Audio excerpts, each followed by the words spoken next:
Hi hello moments Bigg Boss season 9 episode 16 review గురించి మనం ఈ వీడియోలో ఎక్స్క్లూజివ్గా మాట్లాడుకుందాం. ఎవరు ఉప్పు ఎవరు తుప్పు, సంజనాని టార్గెట్ చేశారా, అసలు లత్కోర్ అంటే ఏంటి, ఈ వీడియో వీటి గురించి మనం ఎక్స్క్లూజివ్గా మాట్లాడుకుందాం ఈ వీడియోలో.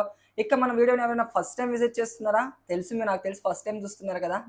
కింద థమ్ సింబల్ ఉంటుంది, వెళ్ళండి చూడండి, ఉంటుంది, క్లిక్ చేయండి. అలాగే మన ఛానల్ని సబ్స్క్రైబ్ చేసుకుని చాలా తక్కువ టైంలో ఎక్కువ ఇన్ఫర్మేషన్ అనేది మన ఛానల్లో ఉంటుంది. ఫస్ట్ మనం మాట్లాడుకోవాల్సింది నామినేషన్స్ గురించి. ఇవాళ జరిగిన నామినేషన్స్‌లో మనం చూసుకుంటే టాలెంట్స్ వర్సెస్ అలాగే ఓనర్స్ అంటే 2 గ్రూప్స్ వైస్ నామినేషన్స్ జరిగాయి. సో, మరి వీళ్ళల్లో ఎవరు ఒప్పు, ఎవరు తుప్పు అనే దాని గురించి మనం ఫస్ట్ మాట్లాడుకుందాం. అసలు ఫస్ట్ మనం మాట్లాడుకోవాల్సిన ఇంకో విషయం ఏంటంటే, లత్కోర్ అంటే ఏంటి? లత్కోర్ అనే మీనింగ్ తొప్పా, ఉప్పా? హరీష్ గారు లత్కోర్ అనే స్టేట్మెంట్‌ని పవన్ మీద అయితే పాస్ చేశారు. ఏ విషయంలో? రీతు విషయంలో. రీతు దగ్గరికి వెళ్లి నువ్వు చేసే పనులు, చాక్లెట్ ఇవ్వడాలు ఇయన్నీ లత్కోర్ పనులు అని చెప్పి మెన్షన్ చేయడం జరిగింది నామినేషన్ టైంలో. మరి లత్కోర్ అంటే ఏంటి అనే దాని గురించి మనం మాట్లాడుకుంటే, లత్కోర్ అనేది అయితే బ్యాడ్ వర్డ్ కానే కాదు. లత్కోర్ అనేది సందర్భం బట్టి యూజ్ చేయడం జరుగుతుంది. అంటే సిట్యుయేషన్ బట్టి అది కొన్నిసార్లు బ్యాడ్ వర్డ్ అవుతుంది. అలాగే కొన్నిసార్లు కూడా గుడ్ వర్డ్ అవుతుంది.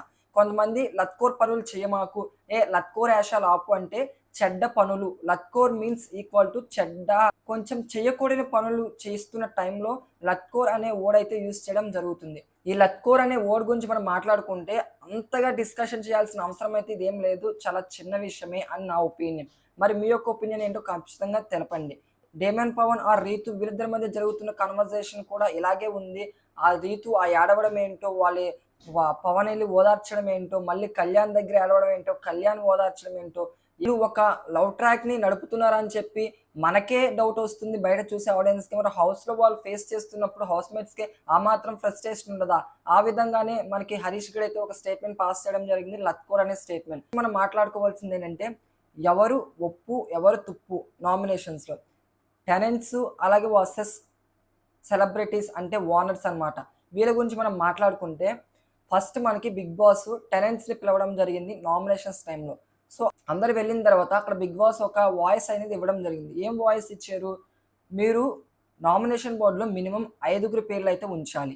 అందుట్లో కంపల్సరీ ఒక్కలైనా టెనెంట్స్ దయ్యి ఉండాలి అని అన్నారు. ఇక్కడ లాజిక్ అర్థం చేసుకోండి. ఒక్కళ్ళు టెనెంట్స్ అన్నారని చెప్పి మిగిలిన నలుగురు కూడా ఓనర్స్ పెట్టమని అర్థం కాదు. ఇక్కడ థింకింగ్ లెవెల్స్ అనేవి వాళ్ళకి చాలా డీప్‌గా ఉండాలి. ఇక్కడ బిగ్ బాస్ చేసే ప్రతి చిన్న పని వాళ్ళ యొక్క బిహేవియర్‌ని బయటికి తీస్తుంది. సో, ఇక్కడ టెనెంట్స్ చేసిన మిస్టేక్ ఏంటంటే, నలుగురిని ఓనర్స్‌గా నామినేట్ చేసి కేవలం ఒక్కళ్ళు మాత్రం టెనెంట్స్‌ని నామినేట్ చేసుకున్నారు. ఇది ఫస్ట్ వాళ్ళు చేసిన మిస్టేక్. ఎందుకు అంటే, అక్కడ మనం అబ్జర్వ్ చేసుకుంటే హౌస్‌లో ఎవరు ఎక్కువ మిస్టేక్స్ ఉన్నాయో వాళ్ళని నామినేషన్స్‌లో పెట్టుంటే బాగుండేది. అంతేగాని ఒక్కళ్ళని టెనెంట్స్‌ని పెట్టుకొని మిగిలిన నలుగురిని ఓనర్స్ పెట్టడం వాళ్ళు చేసిన రాంగ్ మిస్టేక్ అని నా ఒపీనియన్. సో, ఇక్కడ మనం మాట్లాడుకుంటుంటే టార్గెట్ సంజన అనే విధంగా అయితే వీళ్ళు నామినేట్ చేయడం జరిగింది సంజనాని. సంజనాని నామినేట్ చేస్తున్నప్పుడు ఒక్కొక్కళ్ళు చెప్పే రీజన్స్ అనేవి ఎలా ఉన్నాయంటే, నా క్యారెక్టర్ గురించి మాట్లాడుతున్నట్టు అనిపించింది నాకైతే. నిజంగా సంజన గారు అలా ఉంటారా? మనకైతే చూసే ఆడియన్స్‌కి అయితే అలా అనిపించరు. సంజన గారు కొంచెం జోవియల్‌గా ఉంటారు. కొన్ని కొన్ని పనులు కావాలని చేస్తారు. అది తెలుసు అందరికి. కాకపోతే అది ఎంటర్‌టైన్‌మెంట్ పర్పస్‌గా చేస్తారు. హౌస్‌లో ఏదైనా ఒక ఎంటర్‌టైన్‌మెంట్ చేయాలనే ఉద్దేశంతో చేస్తారు. అంతేగాని వాటిని తీసుకొని సంజన మీద చాలా అంటే చాలా టార్గెట్ సంజన అనే విధంగా మాట్లాడారు. హరీష్ గారు పాస్ చేసిన స్టేట్మెంట్స్, ప్రియా గారు పాస్ చేసిన స్టేట్మెంట్, నెక్స్ట్ మన శ్రీజ పాస్ చేసిన statements, next demon Pavan pass చేసిన స్టేట్మెంట్. ఇక్కడ కళ్యాణ్ ఒక్కడే సంజన గారి గురించి ఏం మాట్లాడలేదు. ఫైనల్‌గా వీళ్ళు ఏం చేశారు? సంజనాని, అలాగే ఫ్లోరాని, నెక్స్ట్ సుమన్ శెట్టి గారిని, నెక్స్ట్ మనం చూసుకుంటే ఎవరిని? రీతూని, నెక్స్ట్ ఏంటి? టెనెంట్స్‌లోంచి హరీష్ గారిని. వీళ్ళ ఐదుగురిని నామినేషన్ బోర్డ్‌లో పెట్టడం జరిగింది. బిగ్ బాస్ ఈయన నామినేషన్స్ అనేవి టెనెంట్స్ నామినేషన్స్ అనేవి కంప్లీట్ అయిన తర్వాత బిగ్ బాస్ ఏం చేశాడంటే, ఓనర్స్‌కి నామినేషన్ చేసే ఛాన్స్ అనేది ఇవ్వడం జరిగింది.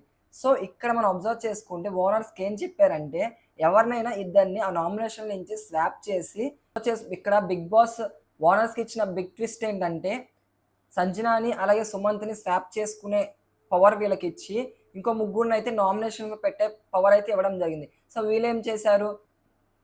శ్రీజాని, ప్రియాని, అలాగే పవన్ కళ్యాణ్‌ని వీళ్ళు ముగ్గురిని నామినేట్ చేయడం జరిగింది. కొన్ని కొన్ని రీజన్స్ చెప్పి. శ్రీజ విషయంలో గాని, ప్రియా విషయంలో గాని వీళ్ళు చెప్పిన రీజన్స్ అనేవి వాలిడ్ పాయింట్స్ అనమాట. ఆర్గ్యుమెంట్స్ అన్నిటిలోకి వచ్చేస్తారు. వేరే వాళ్ళు మాట్లాడుకుంటున్నప్పుడు అనవసరంగా ప్రియ ఎంటర్ అవుతుంది. అలాగే నెక్స్ట్ శ్రీజ కూడా ఎంటర్ అవుతుంది. మాట్లాడతారు. వాటి గురించి మీరు మాట్లాడాల్సిన అవసరం లేదని చెప్పి నామినేట్ చేయడం ఉంది. ఇక్కడ నాకైతే ఓనర్స్ కరెక్ట్ పాయింట్స్ చెప్పి వాళ్ళని నామినేట్ చేశారనిపించింది. కెప్టెన్ అయిన పవన్‌కి ఒక బిగ్గెస్ట్ పవర్ అనేది ఇవ్వడం జరిగింది బిగ్ బాస్.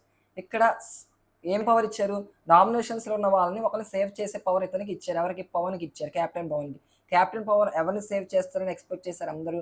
రీతుని సేవ్ చేస్తాడేమో అని ఎక్స్‌పెక్ట్ చేశారు. ఇక్కడ కెప్టెన్ పవన్ ఏం చేశాడు? శ్రీజని సేవ్ చేయడం జరిగింది. సో, దీంతో మన యొక్క రీతు హార్ట్ ఏమైంది? బ్రేక్ అయిందనమాట. నామినేషన్స్ అన్నీ అయిపోయిన తర్వాత శ్రీజ ఏడవడం జరిగింది. రీతు ఏడవడం జరిగింది. ఇద్దరి ఏడుపు నాకైతే కన్నింగే అనిపించిందబ్బా! మనం చూసుకుంటే శ్రీజ ఏడుతుండే, శ్రీజ కావాలనే సింపతి కోసం ఏడుతుందేమో. ఆల్రెడీ చాలా హింట్స్ ఇచ్చేసారు కదా! బయట నెగెటివ్ అవుతుందని చెప్పి అనిపించింది. నెక్స్ట్ మనం మాట్లాడుకోవాల్సింది రీతు. రీతు అసలు దేనికి ఏడుతుందో ఆవిడకే తెలీదనమాట. హార్ట్ బ్రేక్ అయిందని చెప్పి ఏడుతుందంట. అదేంటి అసలు హౌస్‌లోకి ఎందుకెళ్ళింది? హార్ట్ బ్రేక్ అవ్వడం ఏంటి? ఆవిడకి చెప్పుకుంటుంది నాకు హార్ట్ బ్రేక్ అయిందని చెప్పి. ఇదే అనమాట ఇవాళ ఎపిసోడ్. ఇవాళ ఎపిసోడ్‌పై మీ యొక్క ఒపీనియన్ తప్పకుండా కింద కమెంట్ సెక్షన్‌లో కమెంట్ చేయండి. అలాగే లక్కూర్ అనే మాట తప్పా? ఒప్పా అనేది కూడా కమెంట్ చేయండి. అలాగే